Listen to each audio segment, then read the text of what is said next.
Cette émission vous est offerte avec le soutien de Michel Care Corporation.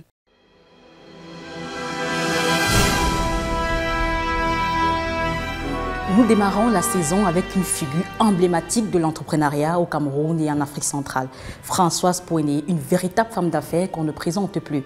Commerçante, femme de ménage, infirmière, sénatrice, auteure, chef d'entreprise, Françoise Pouéné, comme l'intitulé de son livre le dit, est une débrouillarde devenue milliardaire. Elle est défenseuse de la cause féminine. Le parcours atypique de la milliardaire Françoise Pouéné, communément appelée Mami Nyanga, retient notre attention. Accueillons ensemble notre invité du jour.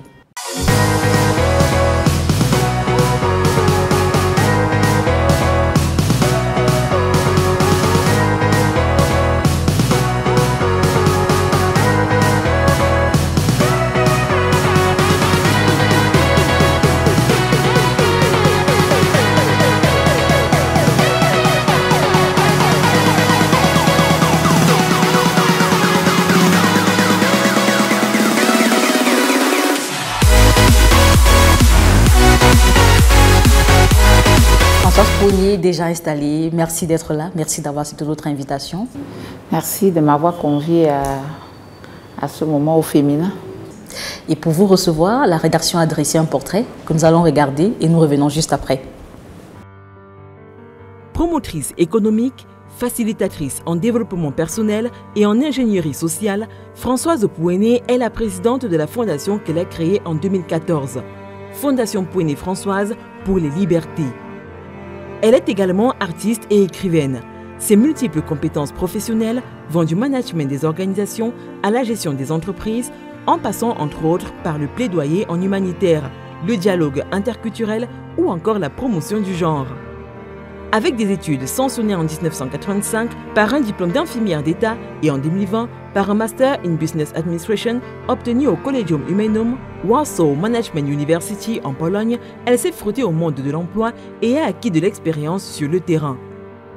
Depuis 2005 jusqu'à ce jour, Françoise Pouéné est la présidente directrice générale, PDG, du groupe Franco, hôtellerie au Cameroun et en Grande-Bretagne. Par ailleurs, son admirable parcours lui a valu des lauréats. C'est ainsi qu'en décembre 2019, elle est nommée par le MINJEC ambassadrice de Youth Connect Cameroun. Elle participe chaque année à diverses assises internationales sur les thématiques en lien avec ses nombreuses du nord au sud et de l'est à l'ouest de l'Afrique. Engagée sur le plan politique, Françoise Pouéné est une honorable sénatrice de la République du Cameroun. De retour sur ce plateau, Françoise Pouéné, avant de commencer notre entretien, j'aimerais que vous puissiez nous raconter de façon brève une anecdote derrière votre petit nom Mami Nyanga. Et vous êtes toujours très bien apprêtée. Pourquoi l'expression Mami Nyanga ou bien pourquoi ce petit nom? En fait, dans les années 30 ans, quand moi je suis arrivée ici à Yaoundé, nous faisions la tontine ici à la banque. Et donc, j'étais d'ailleurs l'unique femme. Et chaque fois quand j'arrivais, j'aime pas dire l'unique femme parce que c'est toujours un peu péjoratif. Chaque fois quand j'arrivais, comme j'étais nouveau riche, hein, on va le dire, donc je mettais toujours les fers en bas de mes chaussures. Donc quand je prends le couloir, tout le monde sait que j'arrive. Parce que les chaussures faisaient cross, cross, cross, cross. Et alors, quand j'arrive comme ça un jour à la tontine, un ami, en l'occurrence monsieur Nana Emmanuel, il dit, mais enfin, finalement, on va t'appeler Mami Nyanga parce que quand tu arrives, c'est toujours plein de fanfares. J'ai dit, mais oui, parce que je suis tellement fière de moi. Et donc, les gens ont commencé de fil en aiguille à m'appeler Mami Nyanga et puis c'est resté comme ça, au point où certaines personnes même pensaient que c'était mon nom de famille, hein. Mais c'était un nom qui... j'ai été baptisée par des amis comme ça, par mon look très atypique, hein. Quel a été l'élément déterminant dans votre parcours? Mais vous savez, nous sommes dans une société où des gens pensent que si vous n'avez pas des parents, si vous ne rentrez pas dans des sectes, si vous ne vous ralliez pas aux gens, vous ne pouvez pas réussir. C'est faux. Moi, mon père, c'est mon travail. Ma mère, c'est ma détermination de réussir.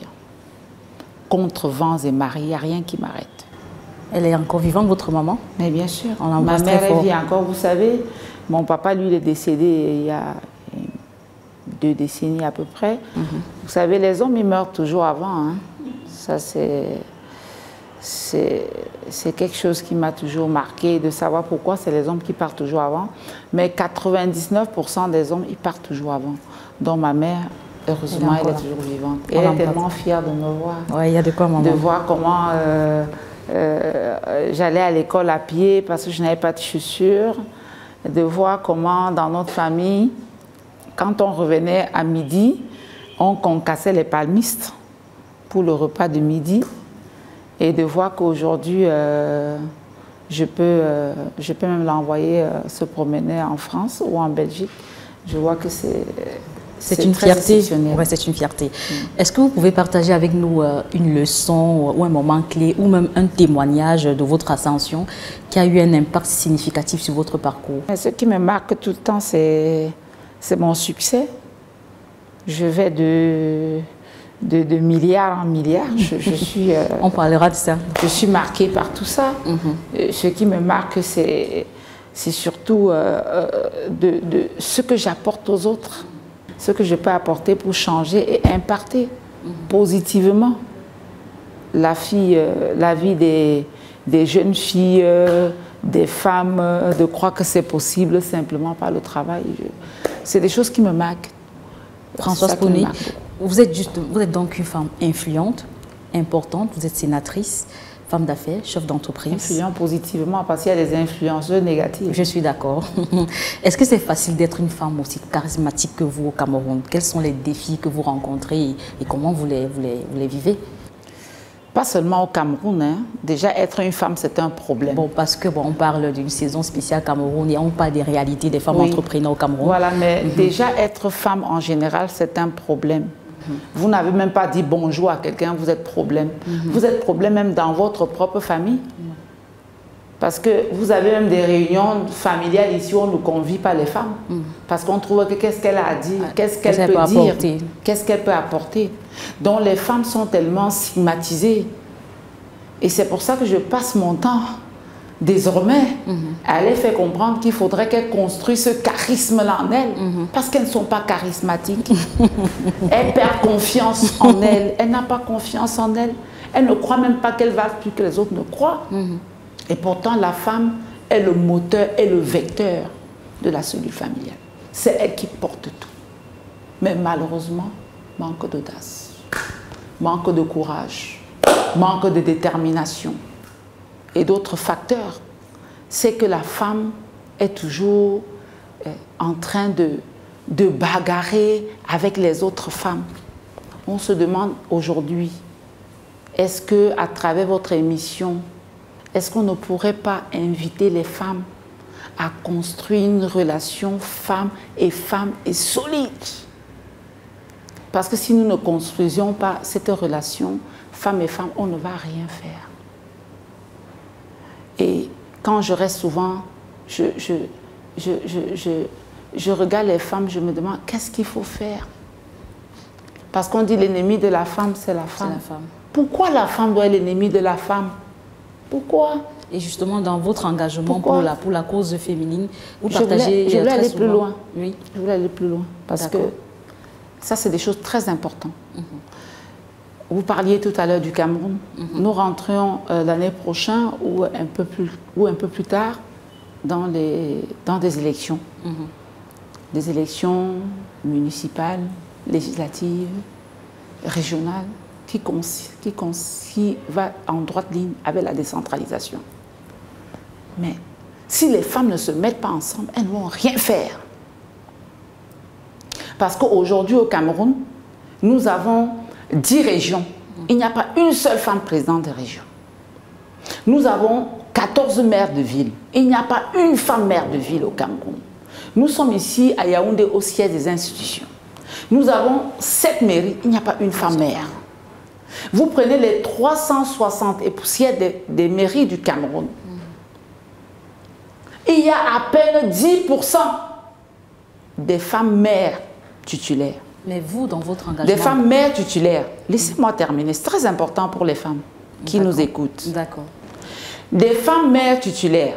Et maintenant, quand vous allez rentrer dans les 10% des femmes mères titulaires, vous verrez que les 30% des 10% sont des zones rurales.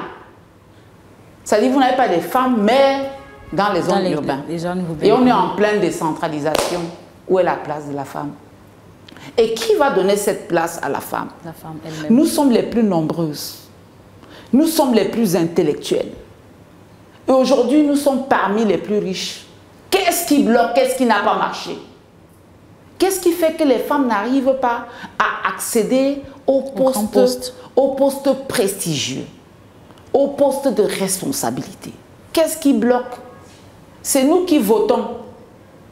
Parce que nous sommes les plus nombreux, donc c'est nous qui votons.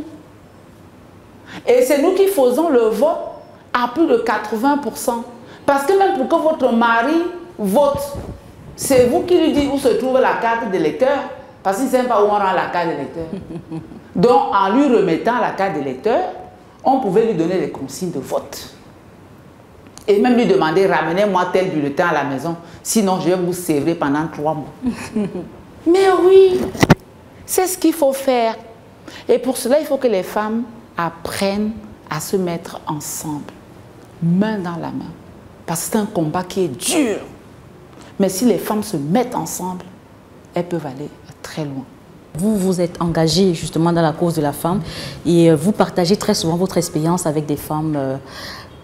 Qu'est-ce que vous leur apprenez concrètement? Quelles sont les actions que vous menez pour être charismatique, pour avoir confiance en soi? Vous, comment est-ce que vous vous déployez? Au quotidien, vous savez, au jour d'aujourd'hui, dans mes actifs, je suis à plus de 50 000 femmes formées sur l'ensemble du territoire national et un peu dans la sous-région. Environ 3 000 accompagnées sur le nanocrédit. Parce que sans argent, on ne peut rien. Sans l'ONCAP, on ne peut pas faire grand-chose. Tout à fait. Et donc, à autonomiser les femmes. Parce qu'il faut que les femmes soient autonomes. Parce que quand je demande à une dame, je dis la dernière fois que vous avez invité votre compagne ou votre mari dans un restaurant, c'était quand? Elle ne peut pas me dire. Vous ne pouvez pas être une charismatique et vous n'invitez pas votre compagnon dans un restaurant. Peu importe, dans un tourne d'eau, dans un bar, offrez-lui une bière. Payez de vos poches. C'est ça qui va construire le charisme en vous. Et c'est ça qui va créer l'équilibre. Imaginez-vous aujourd'hui, moi je veux me marier. Les hommes vont venir en conteneur. Parce qu'ils viennent aussi pour la fortune, mais bien sûr, ils viennent aussi pour ça. Oui. Parce que quand on est là, Chacha, il faut qu'on dise des choses claires aux femmes. Des choses qui peuvent les impacter, des choses qui peuvent changer leur vie. Moi, je ne suis pas venue ici pour qu'on fasse des petits jeux. Je suis là pour qu'on dise des choses clairement.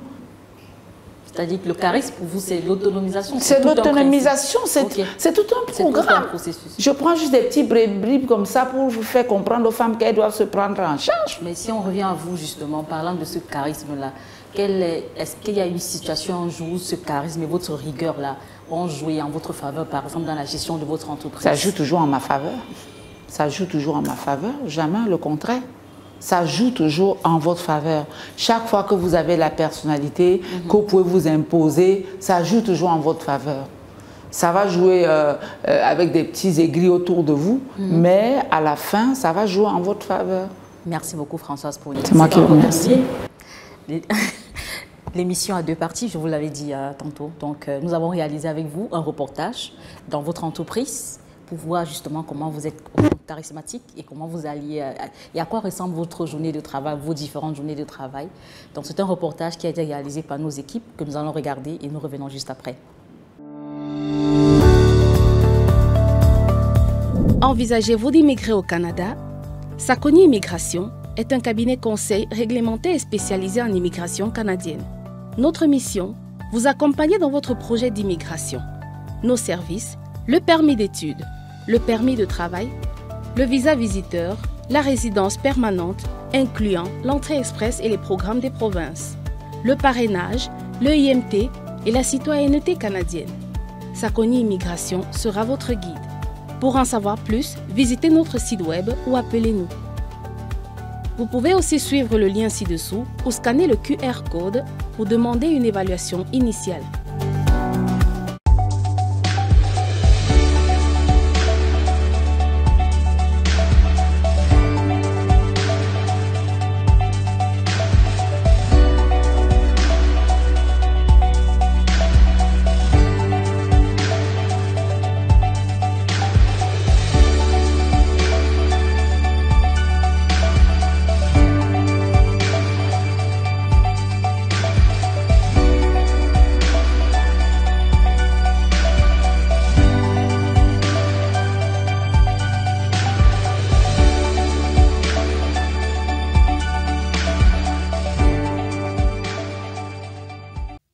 Depuis quelque temps, mon entourage me demande comment je suis passée de ça à ça. Mon secret, Citea. Ce thé noir au goût agréable m'a permis de perdre rapidement 30 kilos en 4 mois. Cette tisane 100% bio est composée d'un mélange de plantes naturelles, gingembre et rhubarbe. Elle élimine la graisse de trop grâce à son effet coupe-faim en 7 à 10 jours. En plus, chez Citea, vous êtes suivi personnellement jusqu'à l'obtention de la perte de poids souhaitée. Alors, vous êtes démoralisé? Vous avez tout essayé avant d'abandonner? Essayez Citea, votre dernier thé minceur.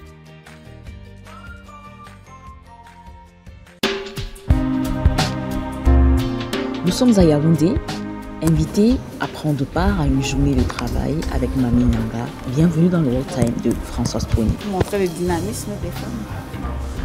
Comme d'habitude, Mami Nyanga est une femme très occupée et ce matin, elle a rendez-vous avec des partenaires. Oui, c'est mieux. Pour échanger à propos. Madame la sénatrice, pour qu'on s'asseye pour échanger à propos. Ok, d'accord. Mais avant, Mami Nyanga nous fait un tour du propriétaire de l'hôtel Franco. Donc ce sont des Italiens. Ils viennent d'Italie. Ils veulent donc réécrire mon livre en italien parce que c'est une histoire qui les intéresse. Ils veulent faire la promotion de ces livres. Donc ici, ça c'est la réception de l'hôtel.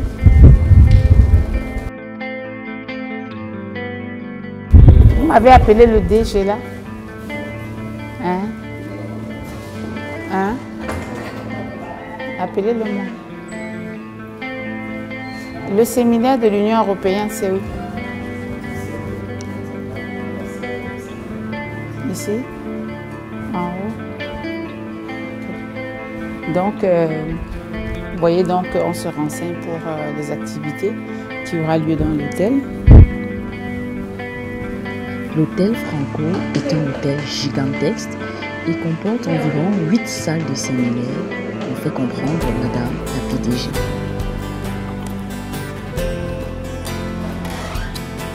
Ça, c'est une salle de séminaire. On est en train d'apprêter le séminaire de l'Union européenne pour demain.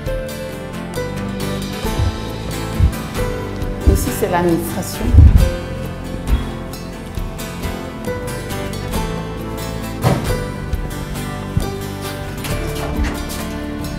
Ici, c'est le rôle aussi des séminaires qu'on apprête pour demain. Parce que notre point fort dans l'hôtellerie, c'est le séminaire. C'est pour ça que nous avons environ 8 salles de séminaire. Ça, c'est une autre salle, comme vous voyez, qui est en préparation.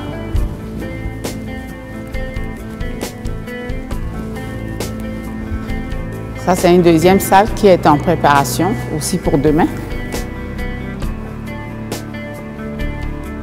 Parce que notre point fort dans l'hôtellerie, c'est les séminaires. C'est notre label. Parce que vous savez, dans une activité comme ça, vous avez votre label. Dans notre label, c'est vraiment des séminaires. Et c'est pour ça qu'on a mis l'accent sur les salles de séminaires. Nous avons environ 8 salles de séminaires modulables, jusqu'à 1000 places en amphithéâtre. Les espaces sont gigantesques ici. Madame la promotrice, Madame Françoise Pouéné, grande entrepreneur, ça vous le savez, a l'esprit et la vision des grandes choses. Or, cet hôtel totalise, tenez-vous bien, plus de 22 000 m² pour 125 chambres et suites seulement. Donc on a une superficie par chambre, et je vais faire un peu la promotion de notre beau produit. Nos suites standard luxe font 82 mètres carrés. J'ai une grande habitude de l'hôtellerie en tant que consommateur d'hôtels en Afrique, et c'est très étonnant. Point aussi très différenciant de l'hôtel Franco et de sa vision des grandes choses, c'est la hauteur sous plafond. Quand je suis arrivé ici pour la première fois, j'ai été presque choqué par la hauteur sous plafond de nos chambres et de nos suites, qui font 3,30 m, 3,40 m. C'est équivalent aux grands appartements haussmanniens de Paris. Donc ça, c'est assez rare dans l'hôtellerie de pouvoir avoir des chambres avec une hauteur sous plafond qui donne cet esprit ce sentiment, je dirais plutôt, d'espace et de volume. Au sol, nous sommes à 32 mètres carrés, ce qui est déjà une très belle dimension pour des chambres standards. Mais avec 3,30 m de hauteur sous plafond, ça donne une autre dimension à la pièce. Ben voilà, vous voyez, c'est comme ça se résument mes différentes journées de travail, qui sont souvent très longues, hein, parce que j'arrive ici très souvent à 9 h et je repars le soir vers 19 h. Donc c'est le quotidien. Et c'est pour ça que j'ai l'habitude de dire que les travailleurs, les paresseux n'ont pas le droit de vivre. Merci beaucoup Françoise Pouéné de nous avoir reçus dans vos locaux. Merci pour ce reportage. Et on parle maintenant de votre livre. Vous avez écrit un livre en franc succès intitulé « De débrouillard à milliardaire ». Quel message il en ressort de votre livre? Quel est le message que vous prenez? Ce livre, c'est mon autobiographie. Hein. Okay. Je l'ai fait dans l'urgence pour simplement impacter les femmes. Ceux qui n'ont pas encore acheté cette autobiographie, qui se pressent et qui l'achètent. C'est un livre de cheveux de lit. Vous lisez tous les jours. Et ce sont les versets, comme les versets bibliques. Parce que quand je parle de l'entrepreneuriat, c'est comme un curé qui connaît tous les versets de la Bible. Quand je parle des difficultés des femmes à réussir, c'est comme le curé également qui parle de la Bible. Je connais toutes les difficultés des femmes à réussir dans la vie. Parce que je suis passée par tous ces chemins. Tout à fait. Je suis passée par tous ces chemins pour arriver où je suis. Et c'est pour ça que dans l'urgence, j'ai écrit cette autobiographie. Parce que la vie, c'est vivre et laisser vivre. Moi, je vais le lire, je vous le promets. La vie, c'est vivre et laisser vivre. Et je ne voudrais pas partir de ce monde sans laisser vivre. C'est ça le problème des femmes. La peur. Comment vaincre cette peur paralysante? Est-ce que notre culture bantou aussi, notre éducation n'est pas pour quelque chose? Mais, quelle culture? Est-ce que vous savez que moi, je suis allée en mariage, j'avais 14 ans. Mon mari avait environ 40 autres épouses. Et moi, je sortais des familles polygamiques. Mon père avait 3 épouses. Et c'est ma mère qui payait les impôts de mon mari, de son mari. Donc les femmes étaient déjà autonomes à l'époque. Parce que quand on parle de l'autonomisation des femmes aujourd'hui, je vois certains parlent comme si c'était un vocabulaire nouveau. Ce n'est pas un vocabulaire nouveau. Les femmes ont été toujours autonomes. Moi, quand je suis allée en mariage, j'avais 14 ans. Qu'est-ce que ton mari te donne? Il te donne une case. Et il te donne le champ. Tu fais ce champ-là, tu le nourris avec ça et tu élèves tes enfants. Et on appelle ça quoi? Ce n'est pas l'autonomisation de la femme. Oui. Déjà à l'époque. Et aujourd'hui, alors, avec le temps moderne, les femmes devraient être davantage autonomes. Elles doivent être autonomes. Elles doivent vaincre la peur. Elles doivent faire confiance en elles. Ce sont des mots-clés. Et dans cet ouvrage, elles trouvent toutes les recettes de Mami Nyanga, de 0 à 10, donc de rien à milliardaire. Où est-ce qu'on peut trouver votre ouvrage en dehors de Mais il votre se trouve à l'hôtel Franco, il se trouve à Maison Exclusion, et il se trouve aussi sur Amazon. Au jour d'aujourd'hui, ne croyez pas que les gens n'achètent pas. On est à plus de 10 000 livres vendus en moins d'un an, à peine un an et demi. C'est pour ça que j'ai dit intitulé un franc succès. Vous êtes donc une milliardaire aujourd'hui, Françoise Pouéné. Qui s'en vante, parce que vous savez, les gens n'aiment pas parler de leur succès. Oui. Parce qu'ils ne peuvent pas justifier leur succès. Parce qu'ils sont tout le temps dans des petits arrangements à gauche, à droite. Il ne peut pas dire comment il a fait pour arriver. Si vous le mettez là, vous dites comment vous avez fait. Il ne peut pas vous dire voici ce que j'ai fait. Et c'est pour ça que je parle de ma fortune Les gens ne peuvent pas parler de leur fortune. Clarté. Moi, j'ai une fortune traçable, step by step. J'ai construit ma fortune. J'ai pris le temps. Ce n'est pas l'enrichissement illicite. Vous avez des gens qui sont plus riches que moi, ils ne peuvent pas parler de milliards. Parce que s'il parle même de son milliard, le premier inspecteur d'impôt va lui demander, vous disiez quoi tout à l'heure à la télé? Parce qu'il ne peut pas justifier. Il ne peut pas justifier. Mais vous, la débrouillade d'hier, oui. Un milliardaire aujourd'hui. Est-ce que l'argent fait le bonheur? L'argent ne peut pas faire le bonheur. Comment ça ne peut pas faire le bonheur? Non, il n'y a pas que l'argent dans la vie. Vous avez des valeurs qui dépassent l'argent. Vous avez des gens aujourd'hui qui ont des maisons de 40 chambres, 40 voitures dans leur maison. Mais ils font l'AVC. Mais vous n'aurez pas eu cet hôtel. Ça veut dire que l'argent ne fait pas le bonheur. L'argent permet de vivre. Oui. Mais pour moi, l'argent ne fait pas de bonheur. Pas du tout, moi, bien pas seulement. Le bonheur, le vrai bonheur que je retrouve, c'est quand j'ai aidé quelqu'un dans la journée. Quand je rentre chez moi, je peux boire une bonne bouteille de vin parce que je suis fière d'avoir aidé quelqu'un qui était en difficulté. C'est ça le vrai bonheur. Le partage, l'unité. Françoise Poueny, on va regarder la dernière rubrique de notre émission, l'héroïne.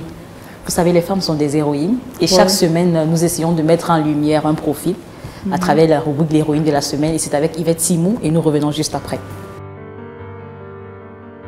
Elle, c'est l'une des sources les plus suivies dans le domaine des nouvelles technologies en Afrique. Entrepreneure, fondatrice et directrice Abstec. Il s'agit bien de Rebecca Enonchon. Abstec est une application qui fournit des solutions globales pour les applications d'entreprise. Avec un Bachelor of Science et un Master of Science en économie, la Camerounaise est également connue pour ses prises de position sur des sujets d'actualité et son engagement dans plusieurs causes.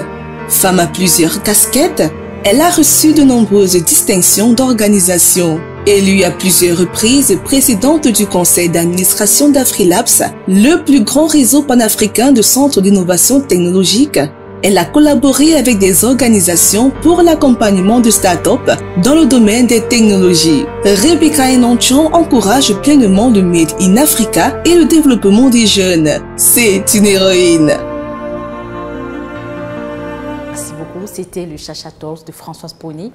Et Françoise Poueny, je rappelle, qui est la présidente directrice générale du Franco Hôtel, l'hôtel Franco qui nous accueille d'ailleurs dans le cadre de cette émission. Et d'ailleurs, il ne faut pas limiter ma fortune. Hein. Pas du tout. Merci infiniment, Mami Nyanga. Je préfère dire Mami Nyanga. C'est déjà la fin de l'émission. Et on va remercier l'équipe de production et les partenaires qui nous accompagnent. Vous êtes partenaires, merci infiniment. Et toute l'équipe de production et Maillé Fashion pour les accessoires. Avant de partir, nous avons un petit